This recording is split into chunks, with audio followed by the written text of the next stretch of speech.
தோழமை சொந்தங்களுக்கு பணிவான வணக்கங்கள். அன்புடன் KVS. சுகாதார அமைச்சகம் 28/6/2024 அன்று திருத்தப்பட்ட வழிமுறைகள், அதாவது CGHS மூலமாக ஒரு ரெஃபரல் செய்யப்பட வேண்டும் என்றால் அந்த திருத்தங்கள் என்ன என்பதை பற்றி அறிவித்திருக்கின்றார்கள். CGHS-ஆல் அங்கீகரிக்கப்பட்டிருக்கக்கூடிய தனியார் மருத்துவமனையில் சிகிச்சை பெற வேண்டும் என்றால் அந்த ரெஃபரல் என்பது, அதாவது அந்த பரிந்துரை சீட்டானது CGHS-னுடைய மெடிக்கல் ஆஃபீஸர் யார் கொடுத்தாலும் அது 3 மாதங்களுக்கு செல்லுபடித்தக்கதாகும். அவர்கள் ஒரு ஸ்பெஷலிஸ்டிலும் ஒரு சிறப்பு மருத்துவரிடமும் அவர்கள் பார்க்கலாம், அல்லது மேலும் 2 சிறப்பு மருத்துவர்கள், 3 சிறப்பு மருத்துவர்கள் வரை அவர்கள் அந்த ரெஃபரன்ஸை வைத்து அவர்கள் பார்த்து கொள்ளலாம். அதே போன்று அந்த 3 மாத வேலிடிட்டிக்குள்ளாக 6 கன்சல்டேஷன் என்பது அனுமதிக்கப்படும். ஒரு முறை வேலிடிட்டி பெற்றால் அந்த 3 மாதத்திற்குள்ளாக ஒரு இன்வெஸ்டிகேஷன் மைனர் ப்ரொசீஜர் இருந்தால் அதற்காக மீண்டும் ரெஃபரன்ஸுக்காக செல்ல வேண்டிய அவசியமில்லை. ஆனால் CT scan, MRI scan, bed scan போன்றவைகள் 3000 ரூபாய்க்கு மேலாக இருப்பதாக இருந்தால் அப்பொழுது ரெஃபரல் என்பது பெறப்பட வேண்டும். அந்த ரெஃபரல் என்பதும் 3 மாதத்திற்கு செல்லத்தக்கதாகும். அதே போன்று ஒருவர் ஒரு ரெஃபரல் கடிதம் பெற்றால் அந்த கடிதம் பெற்றதிலிருந்து 3 மாதத்திற்குள்ளாக மருத்துவமனையிலே உள் சிகிச்சை பெறுவதற்கு அனுமதிக்கப்படுவர்.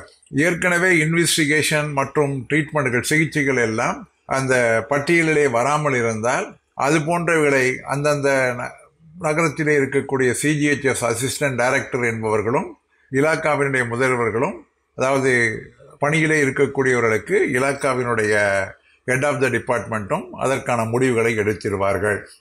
இது நாள் வரை சிறப்பு சலுகைகள் என்பது 75 வயதானவர்களுக்கு வழங்கப்பட்டது.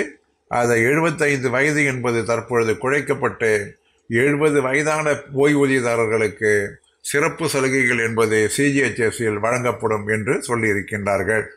எமர்ஜென்சி ட்ரீட்மெண்ட்டாக இருந்தாலோ அல்லது அறுவை சிகிச்சைக்கு பின்னால் தொடர்ந்து எடுக்கக்கூடிய சிகிச்சையாக இருந்தாலும் அவைகளெல்லாம் 13/9/2019 ஆணையிலே என்ன சொல்லியிருக்கிறதோ அதன்படியே இனியும் நடைபெறும் என்று சொல்லியிருக்கிறார்கள். ஆக 28/6/2024 இந்த ஆணையிலே ரெஃபரல் என்பது 3 மாதம், 3 கன்சல்டன்ட் ஸ்பெஷலிஸ்டிடம் நாம் அதற்கான ஆலோசனை பெறலாம், 6 கன்சல்டேஷன் வரை பெறலாம். அதே போன்று எந்த விதமான ரெஃபரல் என்பதும் மைனர் ப்ரொசீஜராக இருந்தால் தேவையில்லை, மேஜராக இருந்தால் அனுமதி பெற வேண்டும். அட்மிஷன் பெறுவதற்கு ரெஃபரல் பெற்ற நாளிலிருந்து 3 மாதம் வரை நாம் மருத்துவமனைகளை உள் சிகிச்சைக்காக அனுமதிக்கப்படலாம். அதே போன்று சிறப்பு சலுகைகள் என்பது 75 வயதான ஓய்வூதியதாரர்களுக்கு இருந்த அந்த வயதானது 70 வயதாக குறைக்கப்பட்டிருக்கிறது. இது உள்ளபடியே CGHS சிகிச்சை பெறக்கூடிய ஓய்வூதியதாரர்களுக்கு சற்று மகிழ்ச்சி தரக்கூடிய செய்தியாக அமையும் என்று கூறி முடிக்கின்றேன். மீண்டும் சந்திப்போம். அன்புடன் KVS.